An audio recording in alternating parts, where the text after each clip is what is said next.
Hello, നമുക്ക് എളുപ്പത്തിൽ തയ്യാറാക്കാൻ പറ്റിയ ഒരു അടിപൊളി സേമിയ പായസം ഉണ്ടാക്കിയാലോ. കറയാമ്പും ജാതിപത്രിയൊക്കെ ചേർത്ത് എളുപ്പത്തിൽ നമുക്ക് തയ്യാറാക്കിയാലോ. തുടങ്ങാം. അതിലേക്ക് വറുത്ത സേമിയ 10-15 ഏലക്ക പതുക്കെ ചതച്ച് നമുക്ക് മാറ്റി വയ്ക്കുക. ഒരു പാത്രത്തിൽ അല്പം ഗീ ഒഴിച്ച് കൊടുക്കുക.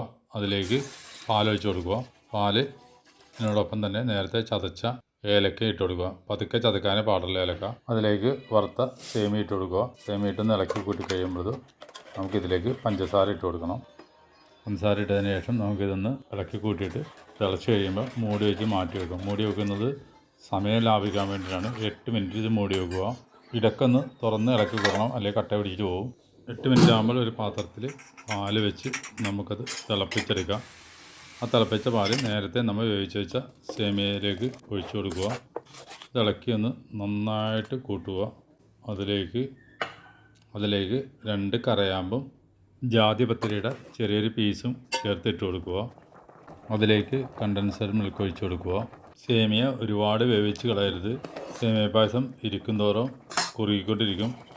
നമുക്കൊരു പാത്രത്തിൽ അല്പം നെയ്യ് ഒഴിച്ചിട്ട് കശുവണ്ടി മുന്തിരി ഇട്ട് കൊടുക്കാം.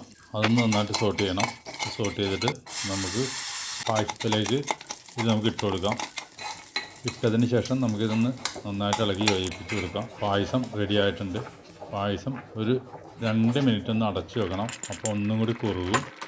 കറയാമ്പും ജാതിപത്രിയും ചേർക്കുന്നത് ടേസ്റ്റിന് വേണ്ടി മാത്രമല്ല, ദഹനശക്തി ഉണ്ടാകാനും വേണ്ടിയിട്ടാണ്. പായസം ആർക്ക് വേണമെങ്കിലും കുടിക്കാം. ഒരിക്കലും കറയാമ്പ് ആദ്യമേ തന്നെ ഇട്ട് കൊടുക്കരുത്. ഗീ ഒഴിച്ചിട്ട് അടച്ച് മാറ്റി വെക്കുക. ഒന്നും കൂടി കുറുകും. സ്മെല്ലും ടേസ്റ്റെല്ലാം അപ്പോൾ പായസത്തിലേക്ക് ഇറങ്ങിച്ചെല്ലും. നല്ല അടിപൊളി ടേസ്റ്റ് പായസം റെഡി ആയിട്ടുണ്ട്. സേമിയ പായസം ഇഷ്ടമില്ലാത്തവർക്ക് പോലും ഇഷ്ടപ്പെടും. ഇനി ഇങ്ങനെ ഒന്ന് സേമിയ പായസം വെച്ച് നോക്ക്. ഇഷ്ടമായ ലൈക്ക് ചെയ്യുക, സബ്സ്ക്രൈബ് ചെയ്യാൻ മറക്കരുത്.